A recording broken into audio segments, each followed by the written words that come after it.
심지어 뭐 대포폰까지 활용하면서 안 맞았다고 안녕히 가십시오. 그래서 부동산이 뭐 세 군데가 임대 안내문이 있는 거죠.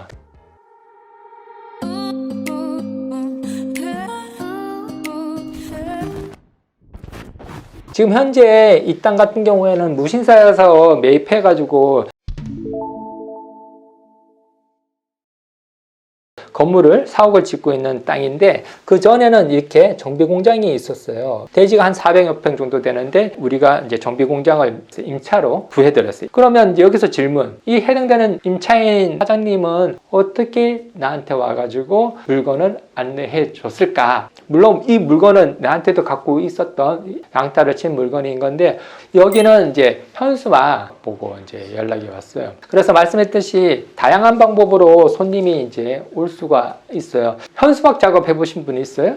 대로변에 보면 수도 없이 많은 뭐 아파트 분양 현수막들 있잖아요. 뭐 심지어 뭐 대포폰까지 활용하면서 현수막 과태료를 안 받기 위해서 그런 방법을 쓴다 하는 얘기까지 있긴 있는데, 우리가 뭐 현수막 중에서 건물에 거는 현수막도 있고 길거리에다 거는 현수막이 있는데, 제일 일반적인 게 건물에 이제 현수막을 거는 방법인 거고, 뭐 이렇게 자그마한 3층짜리 건물인데 저희가 이제 전속으로 이 해당되는 건물을 임대 대행을 하긴 했었는데, 이것도 마찬가지로 이 해당되는 건물에다가 동일로 대로변이잖아요. 현수막을 걸면 상당히 이렇게 효과적인 방법 중에 하나인 거죠. 그래서 옛날에 여기에다가 현수막을 걸어서 매일마다 전화가 몇 통화씩 오는 거죠. 근데 이제 여기 실제 2층에 유명인이 여기 계약을 하게 했었어요. 그런데 이분은 이 현수막을 보고 또 연락이 온 게 아니야. 다른 현수막을 또 보고 연락이 온 거예요. 다른 건물을 우리가 이제 전속으로 이제 임대 대행을 하고 있었는데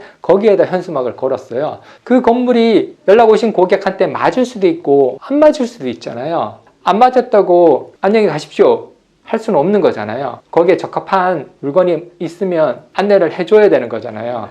그래서 그때 우리가 전속으로 대행하던 거는 전용 면적이 80평 됐는데 그분이 40평을 찾았던 거예요. 그래서 이제 안 맞다 보니까 이쪽으로 안내해서 결론은 여기에 이제 계약을 했는 거예요. 아무튼 이제 현수막이라는 게 효과적인 방법이고, 그리고 또 해당되는 건물에 맞는 고객을 찾을 수도 있지만도 안 맞는 경우에는 다른 건물로 이렇게 안내할 수도 있다. 그 현수막에 임대 문의하고 전화번호 쓰잖아요. 네. 그 밑에 법인명이나 뭐 부동산 맞아요. 쓰는 게 좋은지 안 쓰는 게 좋은지. 중개사무소나 중개법인에서 광고를 할 경우에는 표시광고법에 의해서 하단에다가 표시를 하도록 되어 있어요. 부착하는 게 법적으로도 맞는 거고, 적어놓으면 명확하게 또 소비자 입장에서도 부동산이라고 알게 되니까 개인적으로는 더 좋은 방법, 더 낫다 이렇게 보여져요. 근데 저기 전속이 아니면 내가 현수막을 달고 다른 사무소에서 또 현수막을 달고 이런. 맞아. 맞습니다.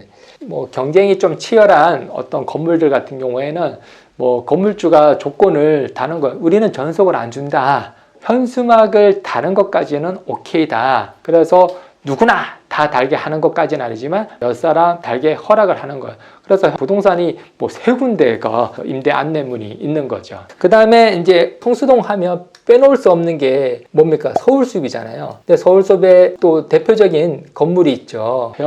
연예기획사가 들어가 있는 디타워 옆에 주택이 있지 않습니까? 그게 뭡니까? 아크로 서울 보였습니다. 아서포죠.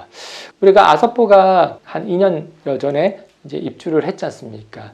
거기에 저희들이 뭐 전세 계약도 해드리고 이제 많이 월세도 많이 계약을 해드렸는데, 그거 같은 경우에는 이제 그런 고객들을 어떻게 구했을까? 어떻게 구했을 것 같아요? 이런 입주 아파트 같은 경우에 어떤 방법이 좀 이렇게 효과적일 것 같습니까? 명단을 삽니다. 명단을 사서 전화를 한다. 네, 그렇죠. 대표적인 방법이에요. 요즘에 명단이 개인정보 때문에 쉽진 않잖아요. 쉽던데요. 아줌마들이 계속 사라고 연락이 계속. 그분들은 맞아. 그거는 그 명단 아줌마들이 저기 입주 점검 때 앞에서 저기 선물도 주고 전화번호 좀 달라고 해서 받아서 그 전화번호를 하는 거지, 뭐 시행사들이 이렇게 주는 그런 명단은 아닌 거죠. 대표적인 입주 아파트는 이제 명단 작업, 우리가 그러죠. 명단 작업은 이제 명단이 있으면 그렇게 하는데, 조금 고급지다 그러면 전화번호를 노출을 잘 안 할 거 아니겠습니까? 그 아줌마가 탁 왔을 때 전화번호 탁 오픈하고 딱 그러지 않을 거냐.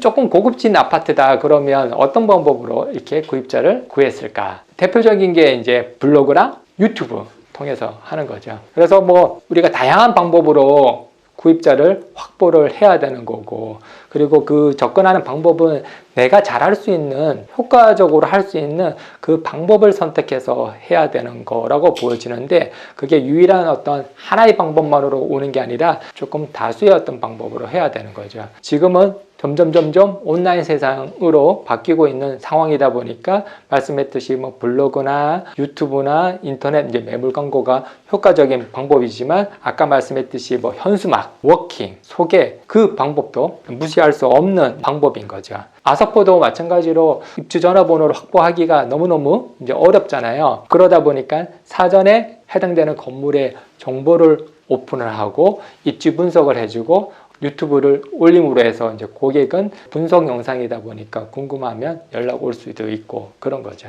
아무튼 유튜브 통해 가지고 고객을 확보했다. 김준건 중개사 같은 경우에는 유튜브 많이 하잖아요. 네. 전화번호가 엄청나게 쏟아진다면서요. 그 샀는데 오르냐 안 오르냐. 뭐 제가 어찌 궁금해서 네. 물어보고. 내가 그걸 알았어. 내가 앞으로 포레스트 살지.